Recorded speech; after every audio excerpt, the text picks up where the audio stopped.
दर्शकों नमस्कार, मैं हूं श्रद्धा तिवारी और आप देख रहे हैं MNS न्यूज टीवी। स्वागत है आपका प्राइम टाइम में। एक नजर आज की हेडलाइंस की ओर।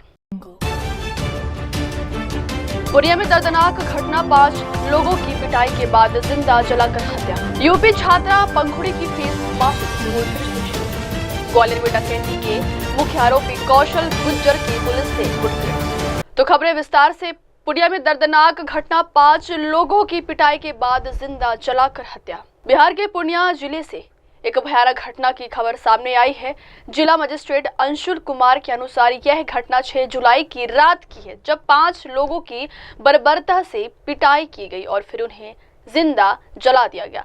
पुलिस और प्रशासन ने अगले दिन सभी मृतकों के शव बरामद कर लिए हैं। शवों का पोस्टमार्टम कर अंतिम संस्कार भी कर दिया गया है। इस मामले में अब तक लगभग 23 आरोपियों के खिलाफ FIR दर्ज की गई है, जबकि 150 से 200 अज्ञात लोगों के खिलाफ भी मामला चलाया जा रहा है। पुलिस ने मुख्य आरोपी को गिरफ्तार कर लिया है। कुल 3 लोगों को हिरासत में लिया गया है, जिनमें एक नाबालिग भी शामिल है। प्रशासन मामले की जांच कर रहा है और जल्द ही दोषियों के खिलाफ कड़ी कार्रवाई की जाएगी। ये जो इंसिडेंट हुआ है इसके बारे में बताइए, क्या स्थिति है अभी तक और क्या कार्रवाई चल रही है? इसमें दिनांक 6 की घटना है। इसमें रात्रि में लगभग 5 लोगों की जो है वो मृत्यु कर दी गई है, उनको मारा गया है। फिर मारपीट करने के बाद में उनको ये बताया गया है कि उसको जला करके मारा गया है। इसमें रात्रि के 2 बजे थे उस दिन। फिर उसके उपरांत जो है सुबह उनको एक पोखर में भी सारी बॉडी बांध करके डाली गई। तो कल पूरा दिन पुलिस एवं प्रशासन जो है वो लग करके हम लोगों ने बॉडी की रिकवरी करवाई है। बॉडी की रिकवरी के उपरांत जो है उसका पोस्टमार्टम विधिवत हम लोगों ने रात में करवाया है, वीडियोग्राफी के समक्ष एवं मेडिकल बोर्ड के साथ में। और उसके उपरांत अभी सुबह उनके पूरे परिवारजनों के साथ उनके रीति रिवाजों के अनुसार हम लोगों ने उनका दाह संस्कार भी कार्यक्रम संपन्न करवाया है। अभी वर्तमान में इसमें प्राथमिकी भी दर्ज हो गई है। लगभग 23 एक्यूज्ड हैं उसमें, और साथ ही उसमें बहुत सारे अज्ञात लोगों पर भी 150 से 200 लोगों पर भी FIR हुई है। इसमें जो एक मुख्य अभियुक्त है उसकी भी गिरफ्तारी इसमें पुलिस के द्वारा अच्छा कार्य करते हुए उसको पकड़ लिया गया है, और साथ ही अन्य अज्ञातों पे छापामारी की जा रही है। वर्तमान में 3 लोगों को जो है इन लोगों ने पकड़ भी लिया है, वो हिरासत में भी हैं। इसमें एक माइनर चाइल्ड भी है, तो उसकी भी सुरक्षा को देखते हुए हम लोगों ने उसको अभी अपनी अभिरक्षा में रखा है, एक संस्थान में रखा है। उनके परिवारजन भी साथ में हैं और उनकी सुरक्षा हमारे लिए भी सबसे महत्वपूर्ण है। घर में हम लोगों ने राशन इत्यादि की भी पर्याप्त व्यवस्था कर दी है, और हम लोगों ने पूरी कोशिश कर रहे हैं कि जो भी सरकार की तरफ से मुआवजे की राशि है वो भी हम लोग जल्द से जल्द निष्पादित करके उनको दिलवाएंगे। अभी गाँव में क्या स्थिति है? सामान्य हो चुका है? गांव में अभी वर्तमान में, क्योंकि गांव वाले लोगों ने ही करा था काफी लोगों ने, तो गांव अभी डेजर्टेड है। काफी लोग उसमें से फरार चल रहे हैं और उन लोगों को हम लोग गिरफ्तारी के लिए छापामारी भी जो है निरंतर चल रही है। सर, क्या लगता है इस तरह का एक इंसिडेंट हो जाता है जो शहर के बगल में ही है, कहीं ना कहीं आप देखते हैं कि ये कौन सा कारण हो सकता है इसके पीछे बेसिकली इस तरह की घटना घटाने की? इसमें वही है कि हम लोग को समाज के रूप में और जागरूक होने की जरूरत है। हम लोग को और सरकार के द्वारा बहुत पहल की जा रही है, मगर हम लोगों को भी और अच्छे से वहां तक पहुंचने की जरूरत है, ताकि लोगों के बीच में ये अंधविश्वास जो है इसको हम लोग पूरी तरीके से हटा सकें। सर, लोगों से क्या अपील करेंगे? इस प्रकार अंधविश्वास आज भी समाज में? लोगों से अपील यही है कि आज के आधुनिक युग में हम लोग काफी आगे बढ़ चुके हैं, और सभी लोगों से अपील है कि सबसे पहले अपने बच्चों को शिक्षा दें, क्योंकि शिक्षा एक बार हो जाती है तो धीरे धीरे सभी चीजें सशक्त होने लगती हैं, उनका भी ढांचा बढ़ता है और सभी लोग मजबूत होते हैं। धन्यवाद। बढ़ते अगली खबर की ओर। यूपी छात्रा पंखुड़ी की फीस माफी, स्कूल फिर से। यूपी से खुशखबरी, जहां छात्रा पंखुड़ी ने मुख्यमंत्री योगी आदित्यनाथ को अपना अनुरोध पत्र भेजा था, जिसे उन्होंने स्वीकार कर लिया है। सीएम के आदेश के बाद पंखुड़ी की स्कूल फीस माफ कर दी गई है। अब उनका स्कूल फिर से शुरू हो चुका है। पंखुड़ी ने कहा है कि मैं मुख्यमंत्री जी, अपने प्रिंसिपल, वाइस प्रिंसिपल और सभी अधिकारियों का दिल से धन्यवाद करती हूँ। यह एक कदम शिक्षा के महत्व को बढ़ावा देता है और ऐसे बच्चों को प्रेरणा देता है जो आर्थिक कारणों से पढ़ाई से वंचित हो सकते हैं। सर, मेरी बच्ची 4 महीने से स्कूल नहीं जा रही थी। आर्थिक तंगी की वजह से स्कूल नहीं भेज पा रहे थे। मेरी बच्ची जनता दरबार में गई, मुख्यमंत्री योगी आदित्यनाथ जी से मिली। योगी आदित्यनाथ जी के ही मेहरबानी से, उनकी कृपा से आज मेरी बच्ची पुनः स्कूल गई है। हम माँ बाप तहे दिल से उनका शुक्रिया अदा करते हैं और बहुत खुश हैं। कौन सी क्लास में पढ़ती है? 7th B में उसका एडमिशन हुआ है। 6th क्लास पास की थी सर इसी स्कूल से। अभी जब स्कूल में गए तो कौन कौन लोग थे, क्या क्या बातें हुई? प्रिंसिपल साहब थे और कुछ शिक्षा विभाग के अधिकारी लोग थे। उन्होंने कहा कि आपकी बच्ची का एडमिशन हो गया है, आप जाइए घर, बच्ची क्लास अटेंड करेगी, इसके कॉपी किताब की व्यवस्था मैं 1-2 दिन में करूंगा। तो आज से स्कूल जाना शुरू कर? आज से स्कूल को मिल गया, क्लास अटेंड कर रही है सर। क्या नाम है आपका? मेरा नाम राजीव कुमार त्रिपाठी है।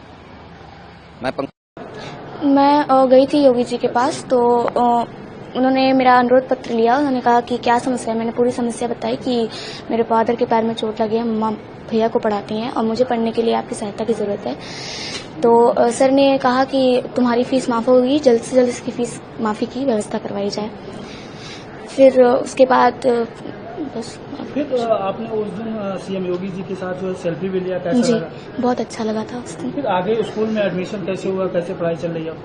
अब अच्छी चल रही है पढ़ाई। अब तो एडमिशन हो गया है स्कूल में। किस क्लास में एडमिशन लिया है? 7वीं। यहाँ पर जी। 7th में एडमिशन हो गया। जी, तो कैसा लग रहा है? किसको धन्यवाद देना चाहोगे आप? मैं माननीय मुख्यमंत्री जी को धन्यवाद देना चाहूंगी। मैं अपने प्रिंसिपल सर को धन्यवाद देना चाहूंगी। मैं अपने वाइस प्रिंसिपल मैम को धन्यवाद देना चाहूंगी। मैं सारे अधिकारियों जी को धन्यवाद देना चाहूंगी। आगे यहाँ के लोगों ने क्या आपको ब्लेसिंग दिया, आशीर्वाद दिया, कैसे क्या करना? जी, अभी मैं आशीर्वाद लेने जाऊंगी सारे टीचर्स से। क्या नाम है आपका? पंखुड़ी त्रिपाठी। बढ़ते अगली खबर की ओर। ग्वालियर में डकैती के मुख्य आरोपी कौशल गुज्जर की पुलिस से मुठभेड़। एमपी के ग्वालियर से बड़ी खबर सामने आई है। एएसपी कृष्ण लाल चंदानी ने बताया है कि पिछोर थाना क्षेत्र में हुई डकैती की वारदात में संदिग्ध आरोपी कौशल गुज्जर का हाथ पाया गया था। सूचना मिली कि कौशल फूलबाग स्थित एक अस्पताल में जब पुलिस ने उसे पकड़ने का प्रयास किया तो उसने फायरिंग कर दी, जिसमें कांस्टेबल घायल हो गया है। इसके बाद कौशल मौके से फरार हो गया। हाल ही में कंपू थाना क्षेत्र में क्राइम ब्रांच के साथ हुई मुठभेड़ में कौशल गुज्जर के पैर में गोली लगी है। उसे तुरंत अस्पताल में भर्ती कराया गया है। पुलिस ने मामले की तफ्तीश तेज कर दी है और जल्द ही कार्रवाई की जानकारी दी जाएगी।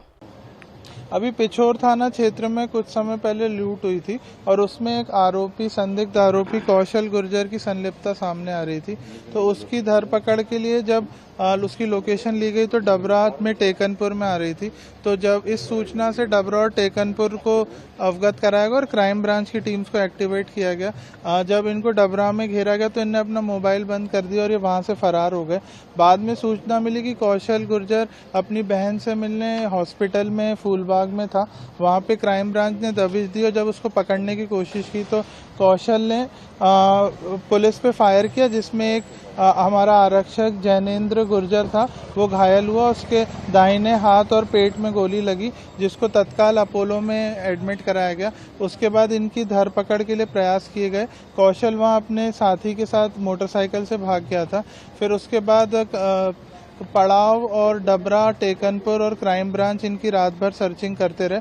लगभग सुबह 4:30 पौने 5 के आसपास मुखबिर सूचना मिली कि ये कंपू थाना क्षेत्र में कैंसर पहाड़िया में छुपे बैठे हैं। तो कंपू, पड़ाव और डबरा की टीमों ने इनको कॉर्डन करके तीनों चारों तरफ से घेरा और क्राइम ब्रांच से मुठभेड़ हुई। क्राइम ब्रांच ने जब इनको सरेंडर करने के लिए कहा तो इनने क्राइम ब्रांच पे फायर किया। रिटेलिएटरी फायर में कौशल गुर्जर के पैर पे गोली लग गई और उसका एक साथी वहां से मोटरसाइकिल से फरार हो गया। अभी कौशल जेएच ट्रॉमा सेंटर में एडमिट है और जो हमारा आरक्षक था जयेंद्र गुर्जर, वो अपोलो हॉस्पिटल में है और वो अभी आउट ऑफ डेंजर और स्टेबल कंडीशन में। कौशल के ऊपर कई सारे लूट और डकैती के मामले थे। 2 मुकदमे दतिया में है डकैती के, एक अजमेर में है जहां पे उस पर 10,000 का इनाम है। लगभग एक 18-19 लाख की लूट का आरोपी वो नागदा में भी और ग्वालियर में भी डकैती की तैयारी के आरोपी थे। तो इस पे कई सारे इनाम घोषित हैं और उसको सक्सेसफुली हमने गिरफ्तार किया। अगली खबर की ओर। पंजाब और गुजरात के चुनाव, अरविंद केजरीवाल का ऐतिहासिक भाषण। आम आदमी पार्टी के राष्ट्रीय संयोजक अरविंद केजरीवाल ने लुधियाना पश्चिम उपचुनाव में मिली बड़ी जीत के लिए सोमवार को स्थानीय लोगों और कार्यकर्ताओं से उनका धन्यवाद दिया है। लुधियाना में आयोजित धन्यवाद सभा को संबोधित करते हुए उन्होंने कहा कि लुधियाना पश्चिम उपचुनाव में आपकी जीत इस बात का सबूत है कि पंजाब की जनता को हमारी काम की राजनीति ही पसंद है। जनता ने हमारी सरकार के काम पर फिर से अपनी पक्की मुहर लगाई है। सबसे पहले मैं आप सब लोगों को बहुत बहुत बधाई देना चाहता हूं। आम आदमी पार्टी की 2 जगह शानदार जीत हुई है। एक हम लोग लुधियाना पश्चिम की सीट जीते और दूसरा गुजरात में भारतीय जनता पार्टी के गढ़ में, गुजरात में बीजेपी की सरकार है, जहां पे 30 साल से बीजेपी की सरकार है। वहां पे बीजेपी को हिला पाना लगभग नामुमकिन है। वहां से भी आम आदमी पार्टी उपचुनाव में भारी बहुमत से 17,000 से ज्यादा वोट से जीती है वहां पे गुजरात के अंदर। वहां पे बीजेपी इतनी बौखला गई है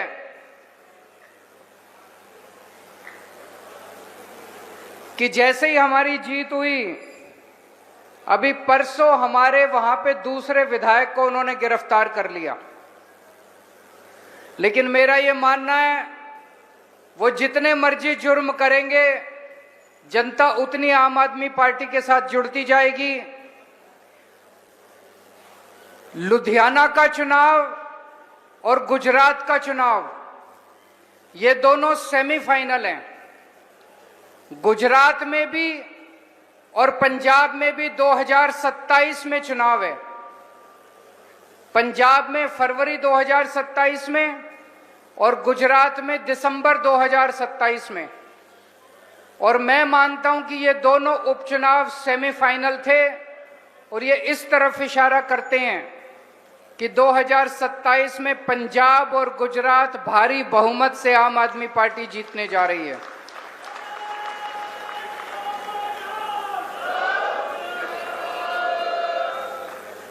पिछले 3 साल में पंजाब में आम आदमी पार्टी की सरकार ने, मान साहब की सरकार ने जबरदस्त काम किया है। और लुधियाना की ये जीत एक तरह से ठप्पा है। लोगों ने अपनी मोहर लगा दी कि लगे रहो, बहुत अच्छे काम कर रहे हो, ऐसे ही लगे रहो, हम भी आपको खूब वोट देंगे। आम आदमी पार्टी के अच्छे काम पे जनता ने मोहर लगाई है और कांग्रेस, अकाली दल, बीजेपी, इनके पास कोई मुद्दा नहीं बचा है। ये ऐसे ही गालियां देते रहते हैं, इनके पास कोई। लुधियाना के चुनाव में मैं देख रहा था, आम आदमी पार्टी कह रही थी हमें वोट दो, हम आपकी बिजली अच्छी करेंगे, पानी अच्छा करेंगे, बच्चों के लिए शिक्षा अच्छी करेंगे, नशा खत्म करेंगे, अच्छी सड़कें बनाएंगे। हम पंजाब की तरक्की के लिए वोट मांग रहे थे। और कांग्रेस और बीजेपी वाले किस लिए वोट मांग रहे थे? उनका एक ही मुद्दा था, एक ही मुद्दे पे वोट मांग रहे थे बीजेपी और कांग्रेस वाले। केजरीवाल को राज्यसभा जाने से रोकना है, केजरीवाल को राज्यसभा जाने से रोकना है। बोले संजीव अरोड़ा अगर जीत गया तो केजरीवाल राज्यसभा चला जाएगा, केजरीवाल को राज्यसभा जाने से रोको। तो एक दिन मेरे से मान साहब ने पूछा, कहते हैं सर आपको राज्यसभा जाना है? मैंने कहा नहीं मुझे नहीं जाना। तो कहते हैं सर क्लैरिफाई कर दो बाहर जाके कि नहीं जाना। मैंने कहा नहीं, इनको इसी मुद्दे पे चुनाव लड़ने दो। मैंने कहा चुनाव के बाद क्लैरिफाई करेंगे।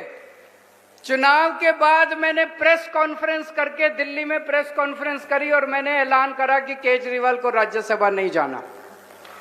लेकिन चुनाव के पहले मैं इनको उलझा के रखना चाहता था। इनका पूरा चुनाव, बीजेपी का भी कांग्रेस का भी, एक ही मुद्दे पे चुनाव था, केजरीवाल को राज्यसभा। अरे जनता को कोई लेना देना नहीं है केजरीवाल को राज्यसभा जाना है कि नहीं जाना है।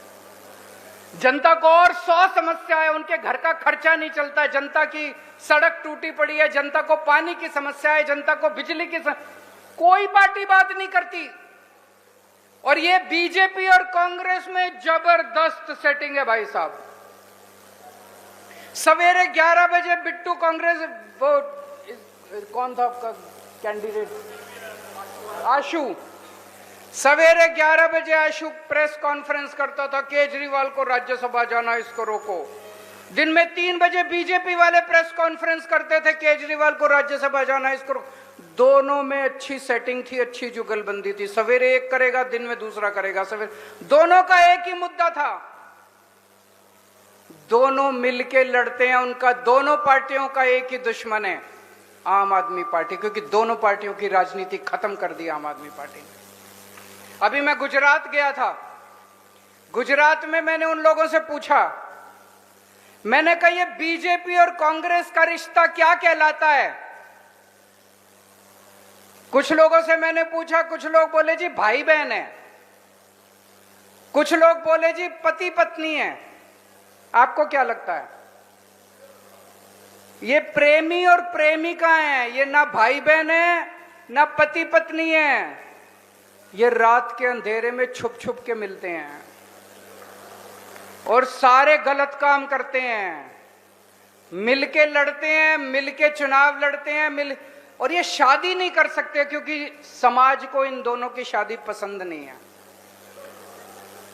तो ये दोनों प्रेमी प्रेमिकाएं मिलके लड़ते हैं। अब जनता के सामने आ गया, पंजाब में भी, दिल्ली में भी ये दोनों मिलके लड़े और पंजाब में अभी ये लोग मिलके लड़ रहे हैं। पिछले 3 साल से पंजाब में आम आदमी पार्टी शानदार काम कर रही है। अच्छी राजनीति ये कहती है कि अगर कोई अच्छा काम करे तो उसकी तारीफ करो, गंदी राजनीति मत करो। हम लोगों ने नशे के खिलाफ इतना बड़ा युद्ध छेड़ा। कौन लाया था पंजाब में नशा? यही लोग नशा लेके आए थे। पिछले 15-20 साल में हमारे से पहले की जो सरकारें थी, इन तीनों पार्टियों की सरकारें थी, हमारे से पहले की जो सरकारें थी वो नशा लेके आई।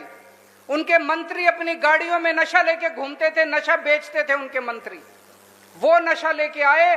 आज एक सरकार आई है पंजाब के अंदर जो नशे के खिलाफ जबरदस्त युद्ध छेड़े हुए है।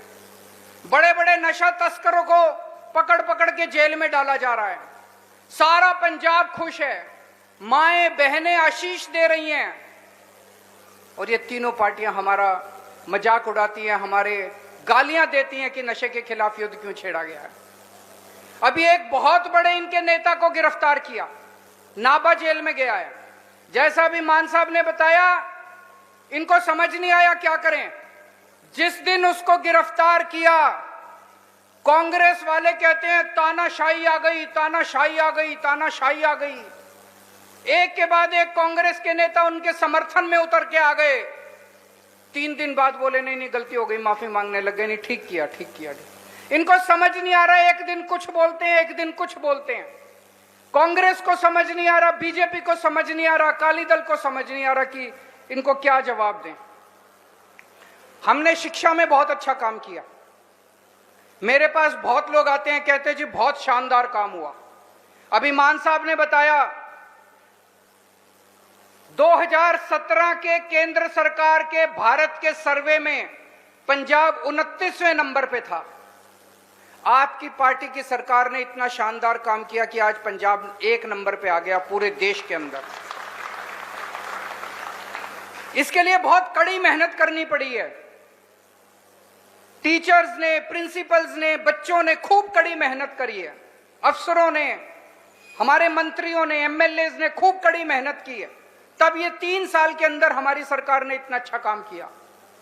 सारे पूरे गांव-गांव के अंदर जो स्कूल थे, 8000 से ज्यादा स्कूलों की बाउंड्री वॉल बनवाई है। बाउंड्री वॉल नहीं थी पहले स्कूलों के अंदर, टॉयलेट नहीं होते थे, स्कूलों में टॉयलेट बनवाए हैं, सफाई करवाई है, टॉयलेट साफ करवाए हैं, स्कूलों की सफाई करवाई है, सिक्योरिटी गार्ड लगवाए हैं। पहले बच्चे नीचे दरी पे बैठते थे, अब सारे स्कूलों में डेस्क का इंतजाम किया है। तो जनता बड़ी खुश है कि ऐसा काम हमने पहले कभी नहीं देखा। तो जनता की मांग के ऊपर जगह जगह हर स्कूल में, एक बार अभी 1-2 महीने पहले हर स्कूल के अंदर उद्घाटन किया गया। कहीं पे दीवार का उद्घाटन, कहीं पे टॉयलेट का।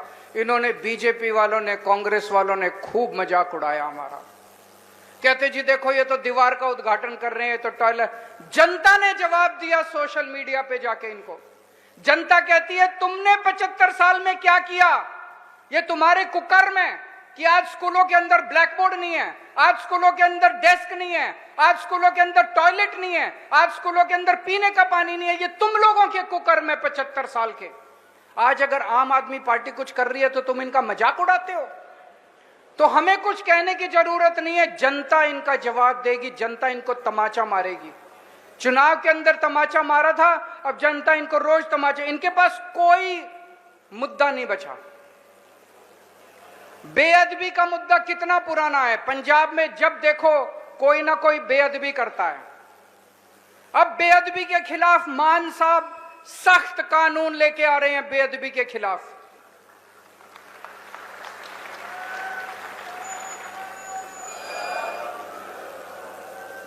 कांग्रेस वाले जो भी काम करते हैं बीजेपी से इजाजत लेके करते हैं। आज मैं कांग्रेस को कहना चाहता हूं, कुछ दिनों में बेअदबी का कानून आएगा, बीजेपी वालों से पूछ लो उसका समर्थन करना है कि उसकी खिलाफत करनी है। जो काम ये करते हैं बीजेपी से पूछ के करते हैं, एक दिन कहेंगे हम साथ हैं, दूसरे दिन कहेंगे हम खिलाफ हैं। आज किसान बहुत खुश है। पहले किसानों को बिजली रात को 3-3 बजे उठ के बिजली अपना खेत जोतना पड़ता था, रात को 3-3 बजे बिजली आती थी। आज 8-8 घंटे बिजली आ रही है, दिन में बिजली आ रही है।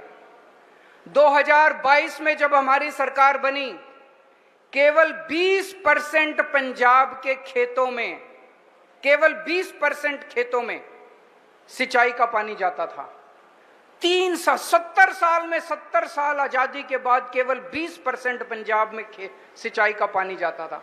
आज 3 साल में 60% खेतों में सिंचाई का पानी जाता, 60%। और अगले साल 31 मार्च तक का टारगेट रखा है, 90% किसानों के खेतों में सिंचाई का पानी जाएगा अगले साल 31 मार्च तक। इन लोगों ने क्या किया 70 साल में? अगर हम 3 साल में कर सकते हैं, ये लोग नहीं कर सकते थे? ये भी कर सकते थे। इन्होंने केवल और केवल लूटने का काम किया, पंजाब का खजाना खाली कर दिया इन लोगों ने। केवल और केवल लूटने का। अपने इतने पैसे कमा लिए, इनके बच्चे, बच्चों के बच्चे, बच्चों के बच्चे घर बैठ के खाएंगे। आज इतना शानदार काम हो रहा है पंजाब के अंदर। मैं भगवान का बहुत बहुत शुक्रिया अदा करता हूं कि अंत पंत में 2022 में पंजाब की जनता। बढ़ते लिखे खबर की ओर, संजय राउत का निशाना दुबे कौन? मुंबई से एक बड़ा राजनीतिक बयान सामने आया है। शिवसेना के सांसद संजय राउत ने भाजपा सांसद निशिकांत दुबे पर तीखा हमला बोला है। चलिए आपको बताते हैं उन्होंने क्या कहा। भाजपा सांसद निशिकांत दुबे के कथित बयान पर शिवसेना नेता और राज्यसभा सांसद संजय राउत ने तीखा हमला बोला। उन्होंने कहा है कि महाराष्ट्र सरकार, विशेषकर मुख्यमंत्री एकनाथ शिंदे और उप मुख्यमंत्री देवेंद्र फडणवीस पर भी चुप्पी साधने का आरोप लगाया है। राउत ने भाजपा सांसद पर मराठी लोगों के खिलाफ टिप्पणी करने का आरोप लगाया और कहा है कि जब ऐसे बयान सामने आते हैं तब राज्य सरकार चुप क्यों रहती है। कि दुबे है कौन? दुबे को क्या अथॉरिटी दिया है क्या यहाँ के हिंदी भाषिकों ने? वहाँ बैठकर आप बात करते हो। यहाँ के जो हिंदी भाषिक नेता है, मैं उनसे अपील करता हूँ, दुबे का जो वक्तव्य है उसका निषेध करो, आप धिक्कार करो उसका। बताइए आप झूठ बोल रहे हो तो मैं कहूँगा कि आप महाराष्ट्र की मिट्टी में मिलजुल गए हो। कौन है दुबे आपका? आपका दुबे कौन लगता है? ये फालतू आदमी है, ये बोगस डिग्री जैसा गुरु वैसा चेला है। मुझे आश्चर्य है महाराष्ट्र के मुख्यमंत्री और उनके पूरे कैबिनेट का। एक आदमी भारतीय जनता पार्टी का सांसद वहाँ बैठकर महाराष्ट्र के बारे में, मराठी आदमी के बारे में, मराठी मानुस के बारे में घटिया बातें करता है और आप चुप बैठे हो। आप कौन से मुख्यमंत्री हो? आपको छत्रपति शिवाजी महाराज और बाला साहब ठाकरे का नाम लेने का अधिकार नहीं है भाई। एकनाथ शिंदे अपने आप को डुप्लीकेट शिवसेना का नेता मानता है ना, दाढ़ी पे हाथ घुमाते फिरता है। निकाल दो दाढ़ी आपकी। अगर दाढ़ी में दम नहीं है ना तो दाढ़ी काट कर घूमो, नहीं तो हम आपकी दाढ़ी काट देंगे। क्या चल रहा है आपका? हाँ, इस्तीफा दे दो अगर मर्द हो तो। आप जाकर पूछो मोदी जी और शाह जी को ये क्या चल रहा है महाराष्ट्र के बारे में, ये कैसी बातें हो रही है।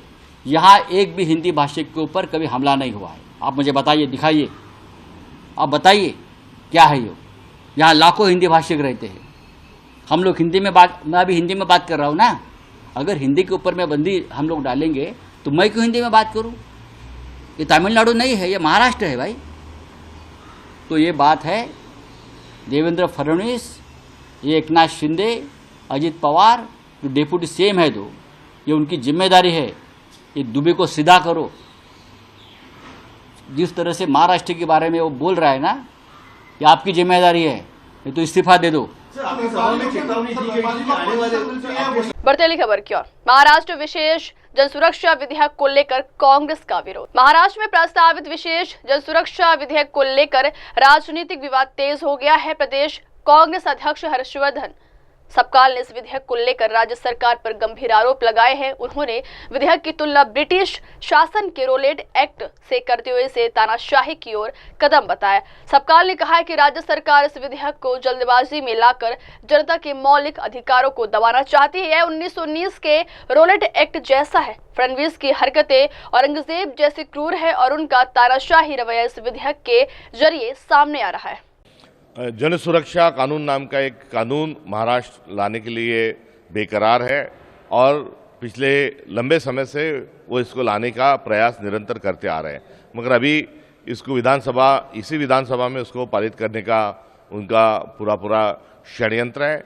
ये कानून जो है, ये कानून 1919 में रोलेट एक्ट नाम से एक कानून आया था, जिसमें कभी भी किसी को भी कहीं पर भी आप अरेस्ट कर सकते हो, बिना कोई कंप्लेंट, बिना जांच आप उसको सलाखों के पीछे डाल सकते थे। ये जैसा कानून था, वैसा ही कानून, रोलेट एक्ट जैसा ही कानून फडणवीस लाने जा रहे हैं। फडणवीस जी का जो कारोबार है वो एक तरफ औरंगजेब जैसा क्रूर है, तो दूसरी तरह अंग्रेजों जैसा तानाशाहपूर्ण उनका जो रवैया है वो इस विधेयक के माध्यम से उभर कर सामने आ रहा है। अर्बन नक्सलाइट नाम की कोई चीज़ है ही नहीं, क्योंकि जन सुरक्षा कानून के माध्यम से भारत सरकार कहती है कि अर्बन नक्सलाइट कोई नाम की चीज़ नहीं है। अर्बन नक्सलाइट ये किसको कह रहा है?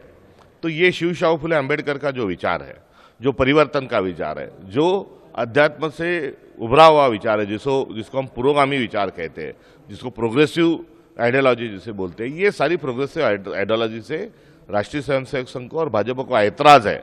और इस ऐतराज को चलते हुए यदि आप कोई सुधार की बात करोगे, यदि आप कोई प्रोग्रेसिव थॉट रखोगे, तो आपको हम सलाखों के पीछे डालेंगे। ये सीधा हमला हमारी गणतंत्र पर है। हमारे गणतंत्र के साथ साथ इस देश में तानाशाह लाने का ये पुरजोर प्रयास भारतीय जनता पार्टी कर रही है और हम कांग्रेस पार्टी के जानिब से हम इसके विरोध में और इसके खिलाफ में रहेंगे। अविनाश यादव गिरफ्तार किया है पुलिस ने मीरा रोड पे, आज प्रोटेस्ट होने का, उससे पहले ही उनको एमएनएस चीफ हैं थाने डिस्ट्रिक्ट के। ये अनुसूची 8 की जो सारी भाषाएं हैं, ये सारी भाषाएं हाथों में हाथ डालकर भाई जैसे इन्होंने रहना चाहिए और जो विविधता में एकता ही भारत की जो विशेषता है उसको बरकरार रखना चाहिए। मगर हम देख रहे हैं कि ये विविधता को भारतीय जनता पार्टी को ऐतराज है और इस विविधता को खत्म करने की जो साजिश वो कर रहे हैं। हिंदी जो है, हिंदी को लेकर कोई विरोध का कोई कारण नहीं। हिंदी जो है ये अनुसूची जो 8 है उसमें 22 भाषाओं में एक है, मगर हर मामले में हिंदू मुस्लिम, हर मामले में भारत पाकिस्तान करना ये भारतीय जनता पार्टी का एक एजेंडा है और इसके चलते वहाँ हर मातृभाषा का सम्मान है। केवल मराठी का नहीं, अन्य मातृभाषाओं का भी सम्मान है, जिनकी हिंदी मातृभाषा है उनका भी सम्मान है और सभी जो भाषा है वो भाषाओं का इसमें सम्मान रखने का एक हमारी सीख है और हमारा संविधान भी उसी प्रकार से कहता है। मगर ये इस प्रकार से पोलराइजेशन करने के लिए कुछ ताकतें ये काम कर रही है और उसी ताकत का वो नतीजा है कि इस प्रकार से घिनौनी घटना वहाँ पर उसको अंजाम दिया गया। भाषा को लेकर जो विवाद, आरएसएस ने कहा सभी भाषाएं राष्ट्रभाषा है, विवाद नहीं होना चाहिए भाषाओं को लेकर। यदि ऐसा है तो एक देश, एक भाषा, एक खान पान, एक dress code, one nation one election, ये सारा क्यों कहते हो? और यदि आप सारा कहते हो तो दूसरी तरफ आपका जो फिलोसॉफिकल बुक है बंच ऑफ थॉट, उसमें आपकी जो फिलोसॉफी है वो गलत है, वो कह दो। एक बार बंच ऑफ थॉट जला दो ताकि आपका जो कहना है वो हम सच माने। निशिकांत दुबे ने जिस तरह से कहा कि ठाकरे ब्रदर्स में तो वो उर्दू बोलने वाले यूपी बिहार के जो लोग हैं, ये दुबे जो है वो भारतीय जनता पार्टी का पोलराइजेशन का जो एजेंडा है, उस एजेंडे को वो हमेशा हर बार वो आगे लेके आने का प्रयास करते हैं। इसलिए भाजपा, भारतीय जनता पार्टी ने उनको सहज के वहाँ पर उनको रखा है। तो उनका काम ही है कि पोलराइजेशन करना। और मराठी को धमकी देने का कारण क्या है? तो वो मराठी को धमकी देके कहीं हिंदी सहानुभूति वो अपनाना चाहते हैं और ये हिंदी वर्सेस मराठी का एक झगड़ा लगाने का उनका प्रयास है। ये उनकी राजनीतिक एक साजिश है और उस राजनीतिक साजिश के पीछे उनकी विकृत मानसिकता भी कहीं ना कहीं छुपी हुई है। एक आखिरी सवाल कहा कि हम हिंदी भाषा के खिलाफ नहीं, लेकिन जो लोग पहलगाम आतंकियों से हम लोगों की तुलना कर रहे हैं, असली में वही मराठी विरोधी और मराठी अस्मिता के हत्यारे हैं।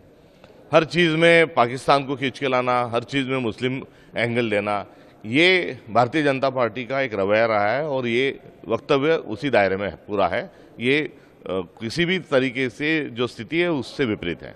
जो ठाकरे ब्रदर्स साथ में आए हैं सर, आपको लगता है इसमें राज ठाकरे और उद्धव ठाकरे को एक साथ मंच पे जो है बैठेगी और कांग्रेस पार्टी के तमाम हाईकमान रहेंगे, क्या इसको लेकर अभी तक स्थिति साफ हो पाई है? नहीं, वो उनका स्टैंड क्लियर कर ले, उसके बाद कांग्रेस अपनी राय देगी। बढ़ते अगली खबर की ओर।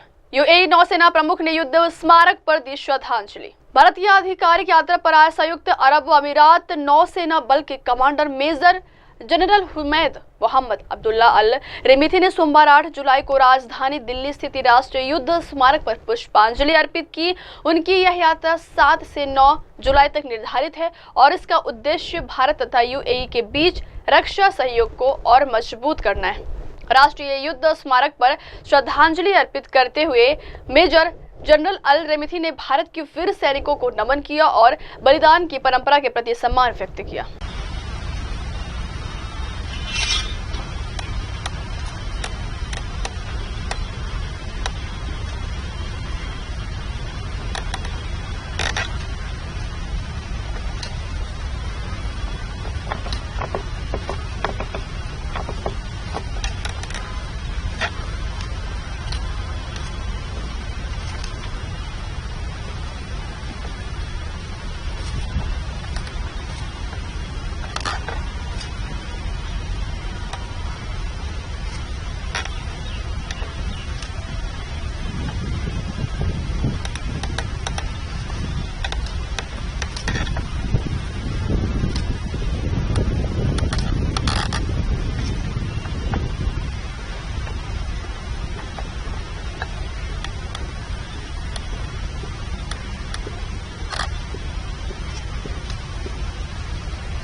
बढ़ते अगली खबर की ओर।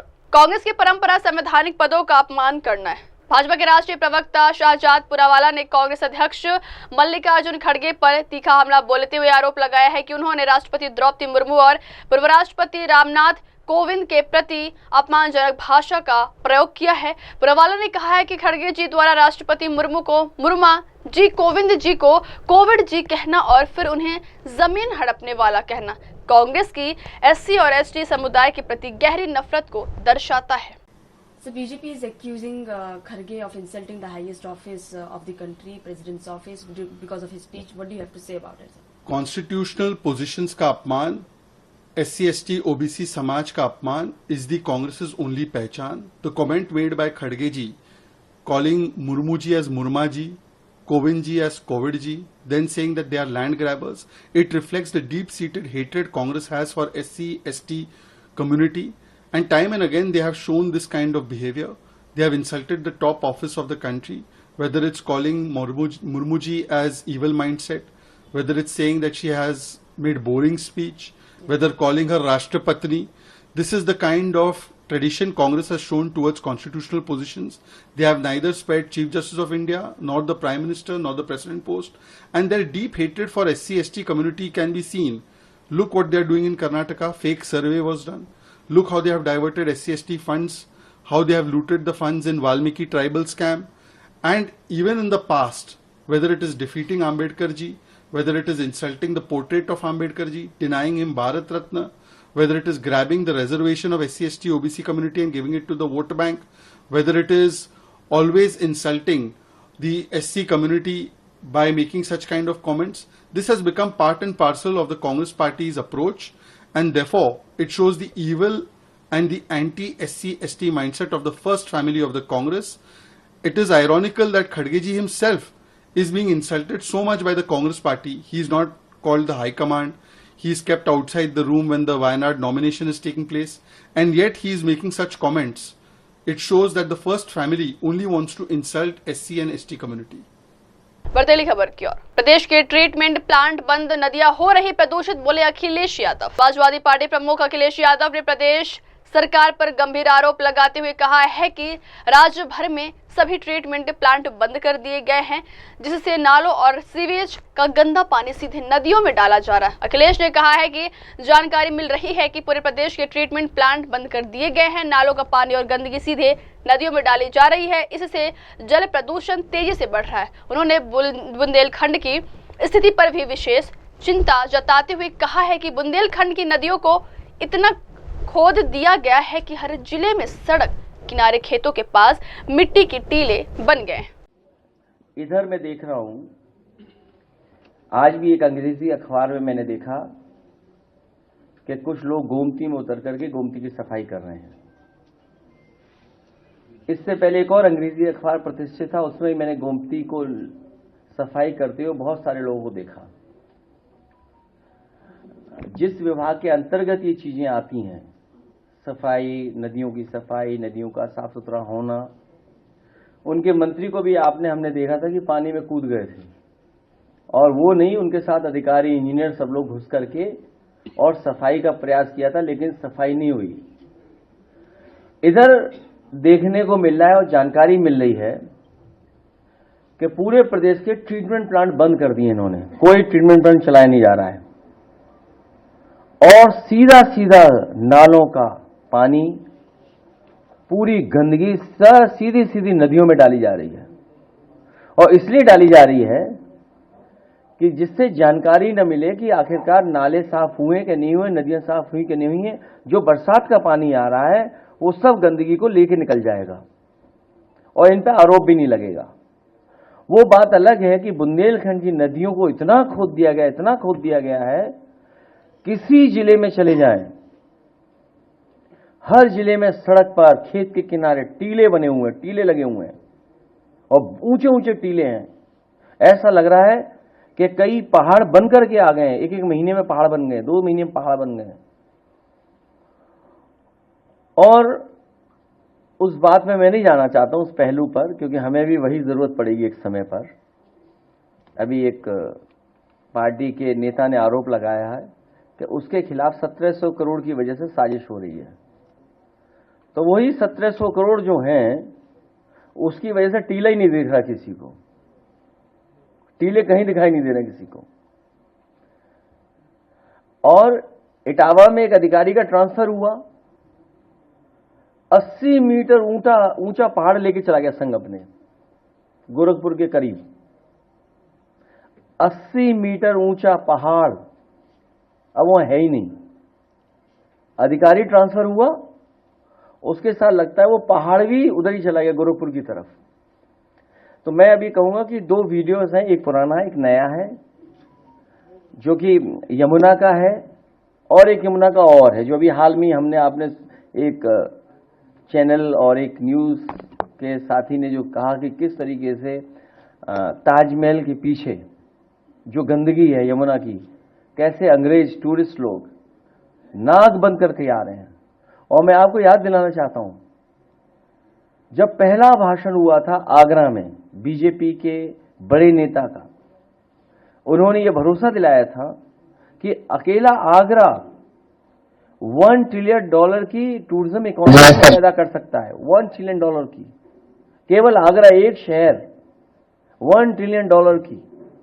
और क्योंकि आपको मैंने इसलिए बुलाया था, सरकार से तो कोई नहीं लड़ सकता, कमजोर आदमी तो लड़ ही नहीं सकता। आज हमारे कुछ साथियों ने कहा था कि वृंदावन के कुछ लोग आना चाहते हैं और अपनी बात को रखना चाहते हैं, या उनका मन बदल गया, या जैसा मैंने एक यूपी तक पे एक वीडियो देखा एक बेटी का, हमने तो मदद के लिए कहा। उन्होंने कहा कि योगी जी अच्छे हैं, वो बुरे हैं। हमें तो आज तक ये पता था कि वो बुरे, मैं अच्छा हूं। मैं उस बहन का, बेटी का धन्यवाद देता हूं कि मुझे आज पता लगा कि हम लोग बुरे हैं, मदद करने वाले बुरे हैं, तकलीफ परेशानी में खड़े होने वाले बुरे हैं। बच्चों से राजनीति नहीं करानी चाहिए। ये राजनीति बड़ा खराब खेल है। कब किसकी लॉयल्टी बदल जाए, कब किसका स्वार्थ सामने आ जाए। स्वार्थ और परिस्थितियों से बहुत सी चीजें बदल जाती हैं। तो मेरा सरकार से केवल यही निवेदन है, IAS अधिकारी, जिलाधिकारी गोरखपुर या और उन लोगों से, कि ये सियासत का खेल बड़े लोगों का है, इसमें बच्चों को नहीं डालना चाहिए। अब मैं भी चाहूंगा कि 2 हफ्ते 3 हफ्ते की छुट्टी ले लूं, थोड़ा अपने आप को ठीक करके तब फिर आप लोगों से मिलूंगा। अभी तो हम ही बुरे हैं, जब अच्छे हो जाएंगे तो फिर मिलेंगे आपसे। इसलिए फिलहाल गंदगी देखिए गोमती और यमुना की। बढ़ते अगली खबर की ओर।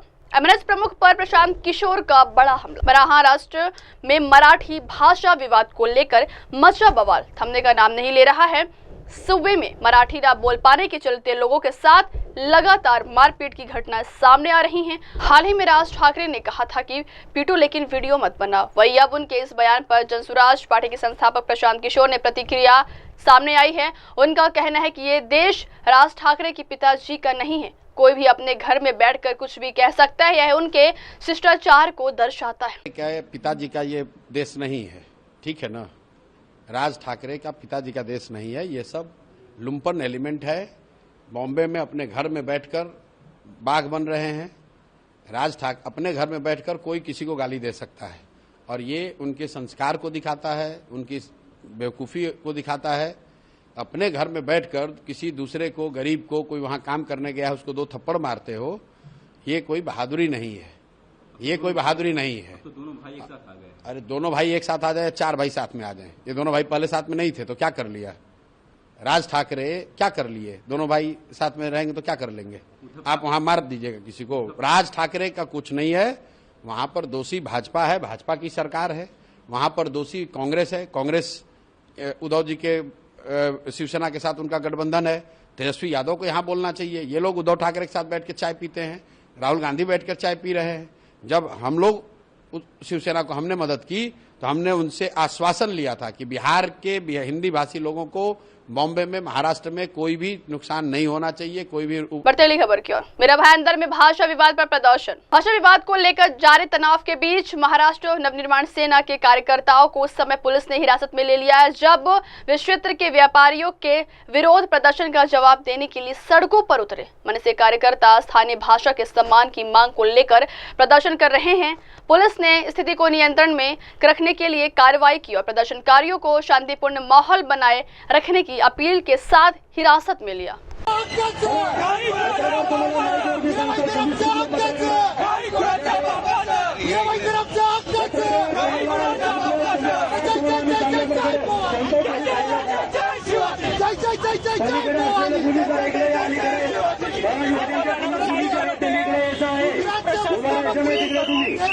महाराष्ट्र शासन मराठीला दाबण्याचा प्रयत्न करत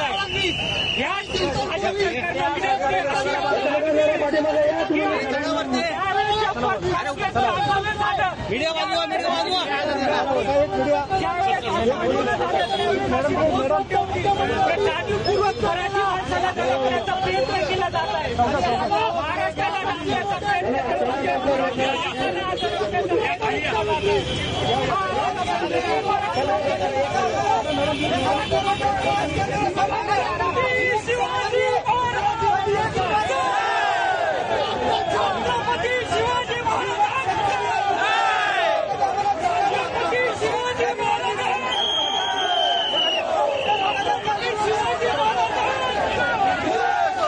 खबर क्यों? राजद नेता तेजस्वी यादव की प्रेस वार्ता में अहम बयान।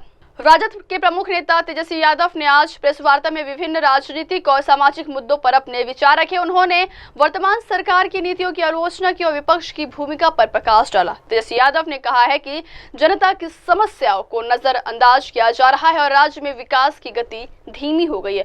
उन्होंने विशेष रूप से बेरोजगारी, किसान संकट और शिक्षा प्रणाली पर सुधार की आवश्यकता पर भी जोर दिया है। इसके अलावा उन्होंने विपक्ष के संयुक्त मोर्चे को मजबूत बनाने की बात कही और आगामी चुनावों में जनता के विश्वास को जीतने का भरोसा जताया। चाहते कि वास्तविक जो आयोग का क्या नीति है, भाई आप क्या कहना चाह रहे हैं, आपको क्या चाहिए, एकदम कहीं स्पष्ट नहीं है। आदेश की जगह विज्ञापन और पोस्ट, ये कैसी पारदर्शिता है। आज तक आयोग द्वारा इस संबंध में कोई आधिकारिक अधिसूचना या संशोधित आदेश जारी नहीं किए गए हैं। क्या विज्ञापन और सोशल मीडिया पोस्ट अब संवैधानिक संस्था की नीति का वाहक बन गया है? भारत निर्वाचन आयोग को विज्ञापन नहीं बल्कि हम चाहते हैं, हम लोग सब चाहते हैं कि आधिकारिक अधिसूचना जारी कर संशोधन के बारे में अवगत कराना चाहिए। यानी आप आदेश निकालिए, सोशल मीडिया में डालने से, विज्ञापन देने से थोड़ी होता है। आप आदेश क्यों नहीं जारी कर रहे हैं? अगर आप विज्ञापन जारी कर रहे हैं तो आपको अगर करना ही है, मन ठीक है, अगर आप गलत नहीं करना चाह रहे हैं तो आप आदेश क्यों नहीं निकाल रहे हो? हर घंटे नियम जो है, निर्देश बदले जा रहे हैं, एकदम मजाक बना लिया गया है। बिना दस्तावेज फॉर्म जमा कराना, क्या यह रणनीति है या शंका को उत्पन्न करता है कि दस्तावेज के बिना फॉर्म इकट्ठा कर लेना और बाद में राजनीतिक प्राथमिकताओं के अनुसार कुछ नाम हटा देना या छांट देना? क्या ये जन भागीदारी की सुविधा है या पूर्ण नियोजित योजना है? आयोग ने यदि वाकई मतदाताओं की सुविधा को ध्यान में रखते हुए लचीलापन लाया है तो इस पर विधिवत आदेश जारी करे। यदि नहीं तो इस प्रक्रिया को संवेदनशील और सत्तानुकूल हेरफेर का जरिया न बनने दे। छठा, आयोग की विश्वसनीयता पर जो है संकट है। ऐसा विरोधाभासी बयानों से आम जनमानस में अविश्वास पनप रहा है। चुनाव आयोग आंकड़े जारी कर बता रहे हैं कि इतने प्रपत्र बांट दिए, इतने फॉर्म जो है कलेक्ट कर लिए, लेकिन ये सब वास्तविकता से बहुत दूर है। ये केवल जो है आई वॉश का काम जो है चुनाव आयोग कर रही है। पटना निर्वाचन आयोग में मीटिंग में हमने कुछ सवाल जो है रखे थे। पहला सवाल हम लोगों ने रखा था, क्या भारतीय निर्वाचन आयोग को केवल वही 11 दस्तावेज स्वीकार करने का विशेषाधिकार प्राप्त है? दूसरा, सरकार द्वारा जारी अन्य दस्तावेज जैसे Aadhaar card, ration card, MNREGA card, job card इत्यादि मतदाता सूची पुनरीक्षण प्रक्रिया में अस्वीकार्य क्यों है? मतलब इन कार्डों को, आधार कार्ड हो, जॉब कार्ड हो, मनरेगा कार्ड हो, राशन कार्ड हो, इसको आप लोगों ने इंक्लूड क्यों नहीं किया, एक्सक्लूड क्यों किया? आधार कार्ड जारी करते वक्त सरकार आपकी आंखों की पुतली, फिंगरप्रिंट सहित पहचान और आवास के कई दस्तावेज मांगती है। जब आप आधार कार्ड बनवाते हैं तो आपका फिंगरप्रिंट भी लगता है, आपका आंख का पुतली का भी लगता है, आपका एड्रेस का भी प्रूफ लगता है, तब जाकर के जो है आधार कार्ड की जरूरत होती है। अब हम चाहेंगे कि एक बार आप देखिए आधार कार्ड वाला, ये बड़ा इंटरेस्टिंग है। आप लोगों के समक्ष हम आधार कार्ड के बारे में हम बता दें। इलेक्शन कमीशन का जो फॉर्म है, फॉर्म 6, अभी भी इसमें आधार कार्ड इंक्लूडेड है, लेकिन बिहार में इसको एक्सक्लूड क्यों किया गया? ये आज तक, अभी तक का नोटिफिकेशन है, पढ़िए।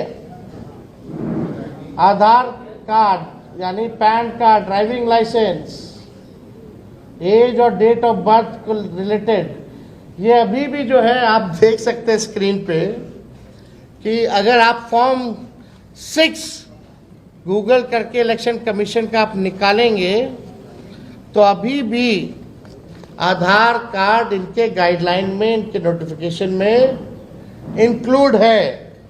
अब सवाल खड़ा होता है, और राज्यों में आधार कार्ड चलेगा, बिहार में आधार कार्ड नहीं चलेगा?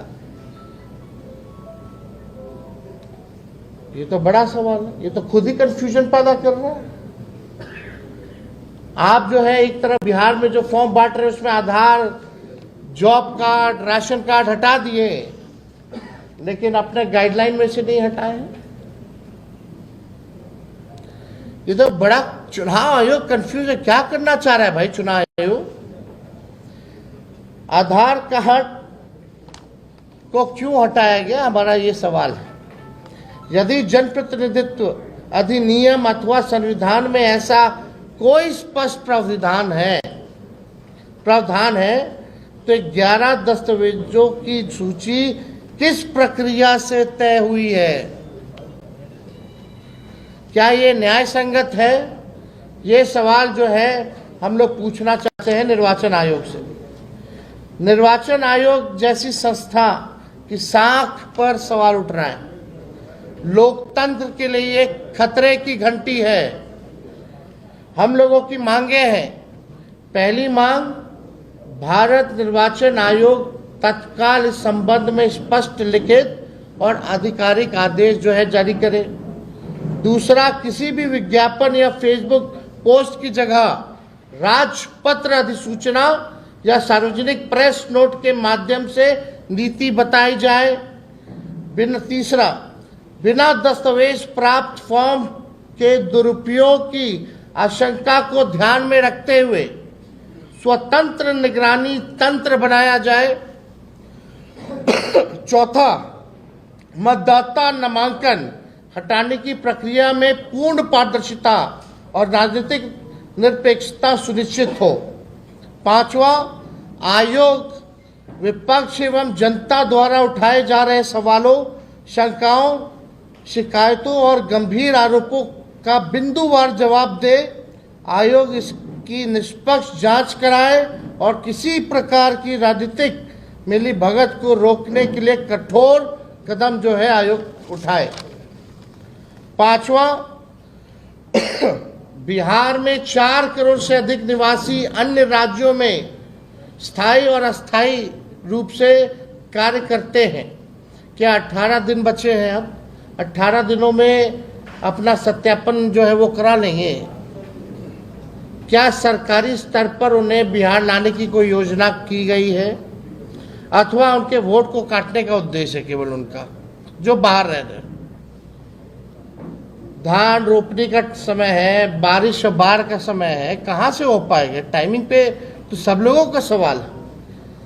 नंबर 6, हम लोग चाहते हैं कि निर्वाचन आयोग डैशबोर्ड ऑनलाइन जो है कौन से विधानसभा वाइज कितना सत्यापन हुआ है, एवरी डे, हर दिन जो है सार्वजनिक करे कि इतना दिन जो है लोग सत्यापन किए हैं। विधानसभा वाइज जो है ये करना चाहिए, लाइव रियल टाइम अपडेट देना चाहिए विधानसभा वाइज। 7वां, निर्वाचन आयोग ने बताया कि प्रत्येक बीएलओ के साथ 4 उनके साथ जो है सपोर्ट में जो है सहयोगी जो है दिए गए हैं, स्वयंसेवक लगाए गए।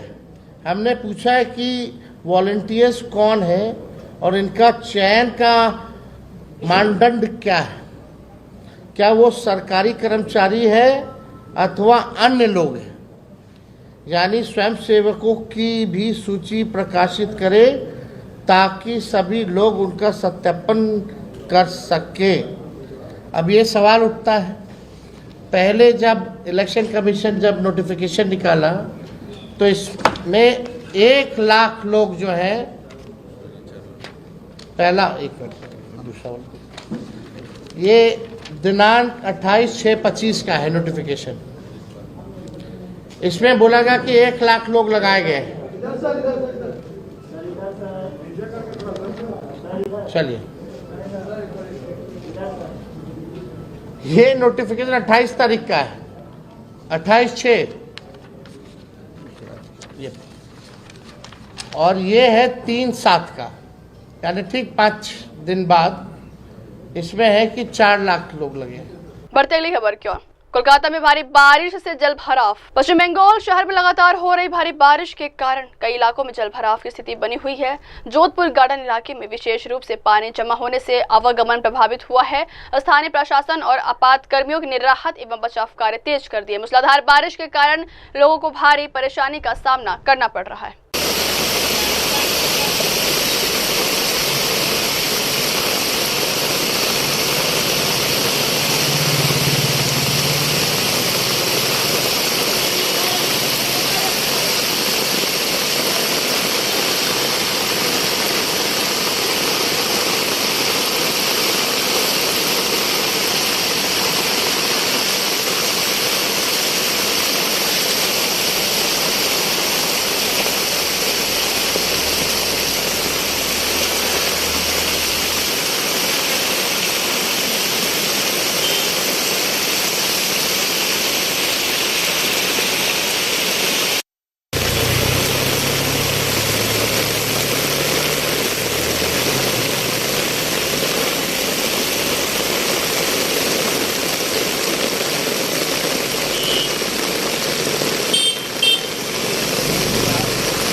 बढ़ते खबर की ओर। सेमनकुप्पम रेलवे क्रॉसिंग हादसा, 2 छात्रों की मौत। सेमनकुप्पम रेलवे क्रॉसिंग पर आज सुबह एक दर्दनाक दुर्घटना हुई है जब एक स्कूल बस ट्रेन की चपेट में आ गई। इस हादसे में 2 छात्रों की मौके पर ही मौत हो गई है, जबकि 2 छात्र और बस चालक गंभीर रूप से घायल हो गए हैं। दुर्घटना के बाद मरम्मत का काम शुरू कर दिया गया है और स्थानीय प्रशासन ने राहत एवं बचाव कार्य जारी रखा हुआ है। दुर्घटना के कारण ट्रैक के संचालन में भी बाधा आई है। पुलिस और रेलवे अधिकारी घटना की जांच में जुटे हैं ताकि हादसे के कारणों का पता लगाया जा सके और भविष्य में ऐसी घटनाओं को रोका जा सके।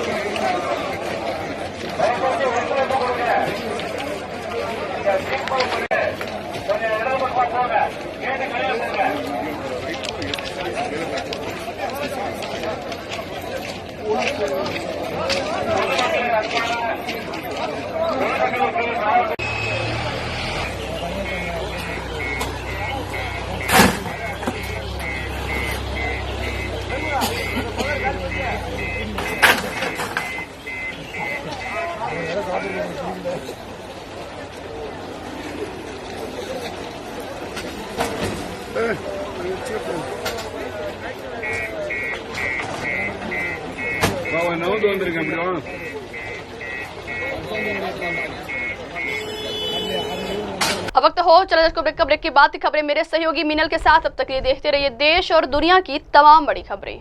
धन्यवाद। आप देख रहे हैं एमएनएस न्यूज, सच जरूरी।